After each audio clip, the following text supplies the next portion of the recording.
Audio Jungle.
మంచి కార్యక్రమం మీరు చేపట్టినందుకు BSNL employees OC employees welfare association ద్వారా బిఎస్ఎన్ఎల్లో పనిచేస్తున్న మీ సహచరుల కుటుంబాల వెల్ఫేర్ కోసం ఈ అసోసియేషన్ ఆవిర్భవించిందని చెప్పి తెలుసుకున్నందుకు సంతోషంగా ఉంది. తద్వారా మన జిల్లాలోనే కాకుండా రాష్ట్ర వ్యాప్తంగా తెలంగాణ రాష్ట్ర వ్యాప్తంగా బిఎస్ఎన్ఎల్ ఉద్యోగులు ఓసీ ఉద్యోగుల కుటుంబ సంక్షేమం కోసం అట్లనే ఉద్యోగుల సంక్షేమం కోసం ఈ అసోసియేషన్ పాటుపడాలని చెప్పి నేను మనస్ఫూర్తిగా ఆకాంక్షిస్తూ ఉన్నాను. బిఎస్ఎన్ఎల్ చాలా పెద్ద సంస్థ. డెఫినెట్గా ఈ దేశానికి దిశ నిర్దేశం ముందు చూపించింది బిఎస్ఎన్ఎల్. స్వర్గీయ రాజీవ్ గాంధీ గారు అట్లనే పివి నరసింహరావు గారు ఆధ్వర్యంలో టెలికమ్యూనికేషన్ రంగంలోనే కొత్త పుంతలు తొక్కి ఆ తర్వాత కొంచెం వెనకబడింది. కానీ ఇప్పటికి కూడా బిఎస్ఎన్ఎల్కి ఉన్న నెట్వర్క్, బిఎస్ఎన్ఎల్కి ఉన్న ఇంటిగ్రిటీ, బిఎస్ఎన్ఎల్ మీద ప్రజలకున్న నమ్మకం ఏదైతే ఉందో అది మిగతా ఆపరేటర్స్ మీద లేదనేది నిర్వాదం. ఇప్పటికీ ల్యాండ్లైన్ వ్యవస్థ కానీ లేదా ఇంటర్నెట్ వ్యవస్థలో కానీ ఆధారపడదగ్గ సంస్థ ఏదైనా ఉందంటే అది కేవలం బిఎస్ఎన్ఎల్ మాత్రమే అనేది కేంద్ర స్థాయిలో రాష్ట్ర స్థాయిలో ప్రజలు గుర్తించిన విషయం. ఇలాంటి అంకిత భావం కలిగిన ఉద్యోగస్తులు ఉండటం వల్లనే ఇలాంటి సంస్థల మనుగడ ఇంకా సాధించగలుగుతా ఉన్నాయనేది నిర్వాదాంశం. మీ అందరికీ కూడా మంచి జరగాలని ఈ వెల్ఫేర్ అసోసియేషన్ ద్వారా మీరు సాధించాలనుకున్న ఏవైతే కార్యక్రమాలు ఉన్నాయో అవన్నీ కూడా మీరు సాధించాలని చెప్పి ఉద్యోగుల వెల్ఫేర్ విషయంలో రాష్ట్ర స్థాయిలో ఉన్న జిల్లా స్థాయిలో మీకు ఎటువంటి కార్యక్రమాలు కావాలన్నా పనులు కావాలన్నా కూడా మీ అందరికీ ఎప్పుడు నేను చేదోడు వాదడుగా అండగా ఉంటానని చెప్పి తెలియజేసుకుంటూ మరొకసారి మీ అందరికీ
జనభారతి ఈనాడు ఆధ్వర్యంలో ఖమ్మం పట్టణంలో జరిగేటువంటి మొక్కలు నాటే కార్యక్రమంలో భాగస్వామ్యం వహించే అవకాశం కల్పించినందుకు మీ అందరికీ ధన్యవాదాలు.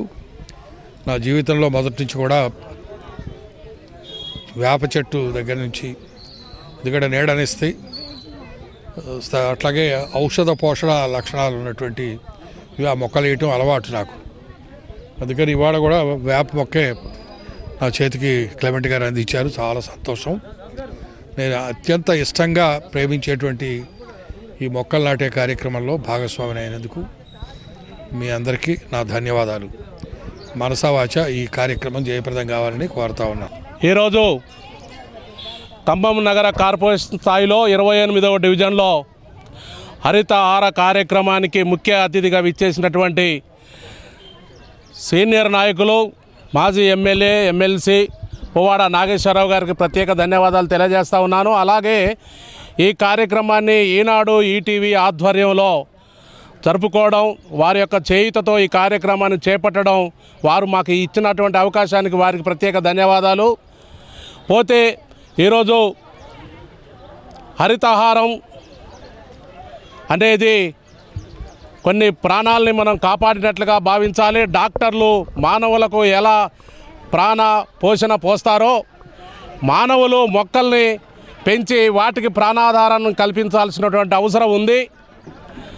ఈ సందర్భంగా ప్రతి పౌరుడు ఈ డివిజన్లో ఉన్నటువంటి ప్రతి చిన్నపిల్లతో సహా మొక్కలు నాటే కార్యక్రమానికి వాళ్ళు అత్యంత ఉత్సాహంగా ఈరోజు పాల్గొన్నటువంటి సందర్భం చూస్తే హరితహారం భవిష్యత్తులో రికార్డు స్థాయిలో 28వ డివిజన్లోనే మొదలవుతుంది, పూర్తవుతుంది అనేది నా యొక్క ఆకాంక్ష. ఈ కార్యక్రమానికి సహకరించినటువంటి పార్టీలకు అతీతంగా అన్ని రాజకీయ పార్టీల నుంచి విచ్చేసి పాల్గొన్నటువంటి నాయకత్వానికి, మహిళా సోదరులకు, చిన్నపిల్లలకు, అంగన్వాడీ, ఆశా ఇలాంటి కార్యకర్తలందరికీ ప్రత్యేక ధన్యవాదాలు తెలియజేస్తూ ఉన్నాను.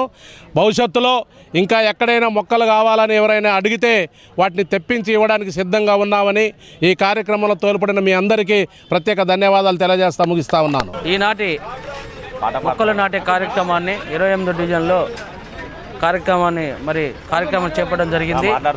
దీని సందర్భంగా చెట్లని పెంచుదాము, ఆరోగ్యాన్ని కాపాడుదాము. పచ్చని మొక్కలు నాటుదాం, ప్రగతికి వెలుగులు నింపుదాం. పచ్చని మొక్కలు నాటుదాం, ప్రగతికి వెలుగులు నింపుదాం. పోదాం ప్రగతి బాటకై, చేద్దాం సమాజ మార్పుకై. పోదాం ప్రగతి బాటకై, చేద్దాం సమాజ మార్పుకై. పచ్చని మొక్కలు నాటుదాం, ప్రగతికి వెలుగులు నింపుదాం. పచ్చని మొక్కలు నాటుదాం, ప్రగతికి వెలుగులు నింపుదాం. పోదాం ప్రగతి బాటకై, చేద్దాం సమాజ మార్పుకై. పోదాం ప్రగతి బాటకై, చేద్దాం సమాజ మార్పుకై. ఓ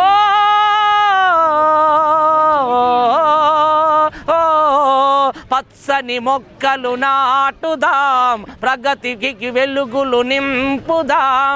పచ్చని మొక్కలు నాటుదాం, ప్రగతికి వెలుగులు నింపుదాం.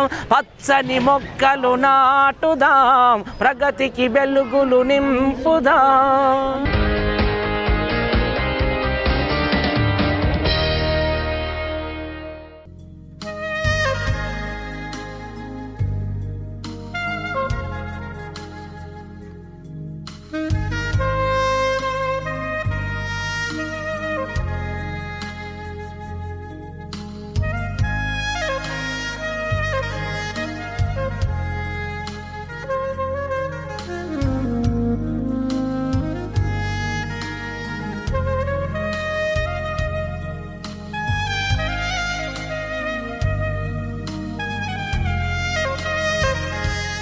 ఫౌండేషన్ ఏర్పాటు చేసిన హెల్త్ క్యాంప్లో పాల్గొనడం జరిగింది. ఇది 111వ ఆరోగ్య శిబిరంగా వాళ్ళు పేర్కొన్నారు. 111 అంటే 3 ఒకట్లు అంటే అందులో నామం ఉంది. వెంకటేశ్వర స్వామి కృప వల్ల ఈ వైద్య శిబిరం విజయవంతమై ఖమ్మంలో ప్రజలకి ఉపయోగపడాలని చెప్పి, అట్లనే ధన్వంతరి ఇంటర్నేషనల్ ఫౌండేషన్ వారి ఆధ్వర్యంలో దేశవ్యాప్తంగా అలాగే ప్రపంచవ్యాప్తంగా అనేక కార్యక్రమాలు నిర్వహిస్తున్న ఫౌండేషన్ ఇది.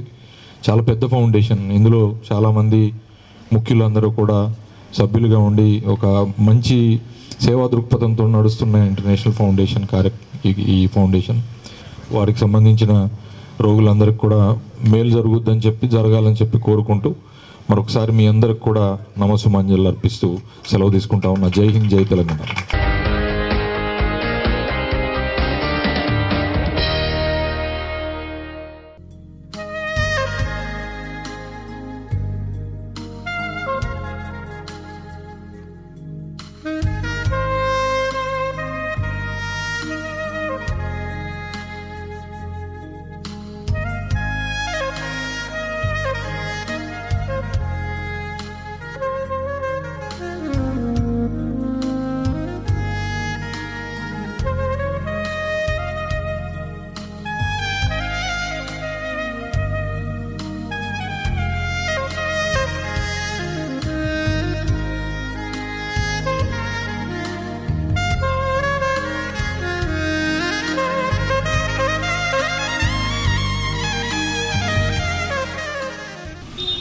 ఈ చెరువు బజార్ LIGH కాలనీ ప్రాంతంలోని ఇది గ్రీన్లాండ్. ఒకప్పుడు ఈ ప్రాంతాన్ని ఆనాడు పాత కౌన్సిల్లో 1998లో కౌన్సిల్ తీర్మానంలో మెటర్నిటీ ఉమెన్స్ వార్డ్ అని చెప్పేసి మిషన్ హాస్పిటల్ కేటాయించడం జరిగింది.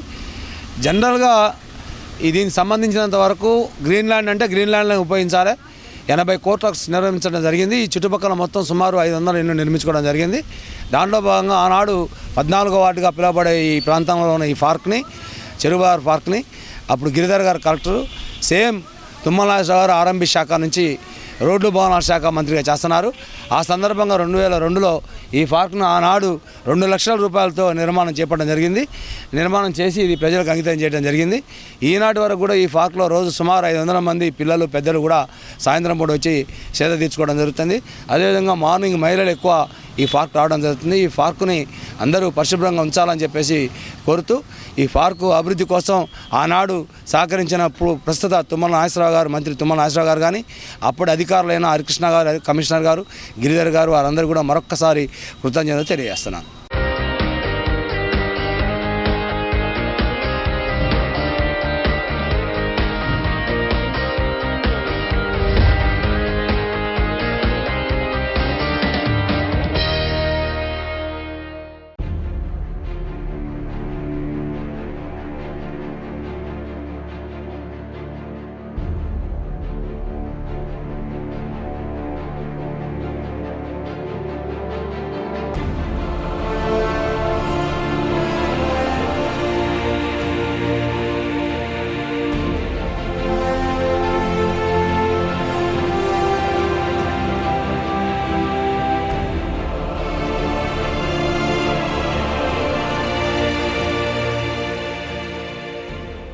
పద్నాలుగో తేదీన రాష్ట్ర వ్యాప్తంగా SFI, ASF, PDSU, TVV అలాగే PDSU సంఘాల ఆధ్వర్యంలో విద్యాసంస్థల బంద్కు పిలుపునివ్వడం జరిగింది. ప్రధానంగా ఇవాళ రాష్ట్రంలో అధికారంలోకి వచ్చినటువంటి TRS ప్రభుత్వ విద్యారంగానికి పెద్దపీట వేస్తామని చెప్పింది. కానీ ఆచరణలో మాత్రం పూర్తిగా విఫలమైనట్టుగా అర్థం అవుతూ ఉంది. ప్రధానంగా ఈ రాష్ట్రం ఉన్నటువంటి కార్పొరేట్ విద్యా సంస్థలను నియంత్రిస్తామని చెప్పేసి హామీ ఇచ్చింది. అలాగే ఆంధ్రాలో ఉన్నటువంటి ఈ శ్రీ చైతన్య నారాయణ విద్యా సంస్థలు అవి తెలంగాణలో ఉన్నా సరే వాటిని కూడా నియంత్రిస్తామని చెప్పేసి ప్రభుత్వం చెప్పింది.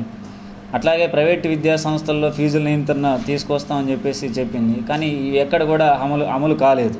అందుకని ప్రధానంగా ప్రైవేట్ విద్యా సంస్థల్లో ఫీజుల నియంత్రణ చట్టం తీసుకురావాలని, కార్పొరేట్ విద్యా సంస్థల్ని నియంత్రించాలని అట్లాగే ప్రభుత్వ విద్యారంగాన్ని బలోపేతం చేయాలనేటువంటి డిమాండ్లతోటి ఈ జూలై 14వ తేదీన రాష్ట్ర వ్యాప్తంగా విద్యా సంస్థల బంద్కి పిలుపునివ్వడం జరిగింది. కాబట్టి ఈ డిమాండ్ల సాధన కోసం విద్యార్థులు, తల్లిదండ్రులు, మేధావులు అందరూ కలిసి ఈ బంద్ను జయప్రదం చేయాలని చెప్పేసి విజ్ఞప్తి చేస్తూ ఉన్నాం. ప్రధానంగా ఇవాళ రాష్ట్రంలో ప్రైవేటు విద్యా సంస్థల యొక్క ఫీజుల దోపిడీ విచ్చలవిడిగా పెరిగిపోయింది. విద్యా హక్కు చట్టం ఉన్నప్పటికీ ఆ చట్టం ప్రకారం ఫీజులు ఎక్కడ వసూలు చేయడం లేదు. అట్లాగే DFRC ప్రకారం ఫీజులు వసూలు చేయాలని చెప్పినా కూడా ఎక్కడ దాని ప్రకారం వసూలు చేయడం లేదు. అట్లాగే ఖమ్మం జిల్లాకు సంబంధించిన దాంట్లో ప్రభుత్వం ఇటీవల 636 పాఠశాలలు ఇంగ్లీష్ మీడియం ప్రవేశపెడతామని చెప్పింది. కానీ ఎక్కడ కూడా అది ఇంతవరకు అమలు కావట్లేదు. అట్లాగే కడియం శ్రీహరి గారు విద్యాశాఖ మంత్రి ఈ జిల్లాకు వచ్చినప్పుడు 185 కోట్ల రూపాయలు పాఠశాల విద్యారంగానికి అభివృద్ధి కోసం ఖర్చు చేస్తామని చెప్పారు. కానీ ఇప్పటివరకు ఎక్కడ కూడా ఒక పైసా వీల్చినటువంటి దాఖలాలు కనపడడం లేదు. ఆ రకమైన పరిస్థితి కూడా కనపడడం లేదు. జిల్లాలో దాదాపు 817 టీచర్ పోస్టులు ఖాళీగా ఉన్నాయి. అట్లాగే టాయిలెట్స్ అనేటువంటి పాఠశాలలు దాదాపు 236 పాఠశాలలు టాయిలెట్స్ అనేటువంటి పాఠశాలలు ఉన్నాయి. అట్లాగే గవర్నమెంటు ఈ విద్యా సంవత్సరం జూలై 1 నుంచే ప్రభుత్వ జూనియర్ కళాశాలలో మధ్యాహ్న భోజనాన్ని కూడా ప్రవేశపెడతామని చెప్పింది. కానీ ఇప్పటివరకు దానికి సంబంధించినటువంటి వివరాలు కానీ ఇండెంట్ కానీ ఎక్కడ కూడా ప్రభుత్వం తీసుకోవట్లేదు. అట్లాగే ప్రభుత్వ జూనియర్ కళాశాలలో లెక్చరర్ పోస్టులు ఖాళీగా ఉన్నాయి. దాదాపు 700 పోస్టుల వరకు కూడా ఈ జిల్లాలో ఖాళీగా ఉన్నాయి. పీడిఎస్, ఎస్ఎఫ్ఐ, ఏఎస్ఎఫ్ ఇతర విద్యార్థి సంఘాల ఆధ్వర్యంలో ఈ నెల 14 విద్యా సంస్థల బంద్కు పిలుపునివ్వడం జరిగింది.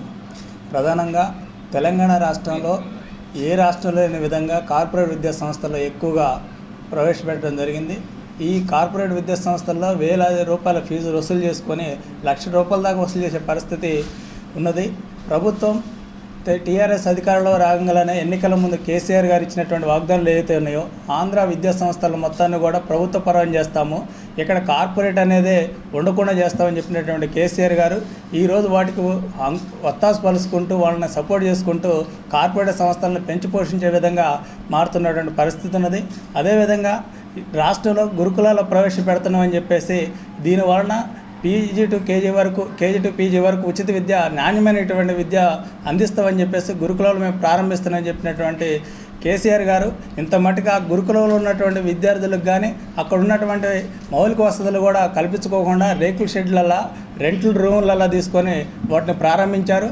అక్కడ విద్య బోధించేటువంటి వాళ్ళు కూడా విద్యా వాలంటీర్లు నియమించి విద్యను బోధించే విధంగా వాళ్ళు ప్రయత్నం చేస్తున్నటువంటి పరిస్థితి ఉన్నది. కాబట్టి తక్షణమే ఏదైతే ప్రభుత్వం కేజీ టు పీజీ వరకు ఉచిత విద్య ఉన్నదో ఏదైతే మీరు గురుకులకు ప్రవేశపెట్టారో వాటిలలో నాణ్యమైనటువంటి ఉపాధ్యాయులను నియమించాలని చెప్పేసి ఈ సందర్భంగా మేము డిమాండ్ చేస్తూ ఉన్నాను. ప్రధానంగా ఫీజుల నియంత్రణ చట్టాన్ని తీసుకురావాలా. ప్రైవేట్ కార్పొరేట్ విద్యా సంస్థలు విచ్చలవిడిగా లక్షల కోట్ల రూపాయల ఆదాయం విద్య మీద వ్యాపారం చేసుకుంటున్నటువంటి పరిస్థితి ఉన్నది. కాబట్టి దీన్ని తక్షణమే నియంత్రణ చట్టం చేసి ఫీజుల్ని అదుపు చేయాల్సిందిగా మేము విజ్ఞప్తి చేస్తా ఉన్నాం.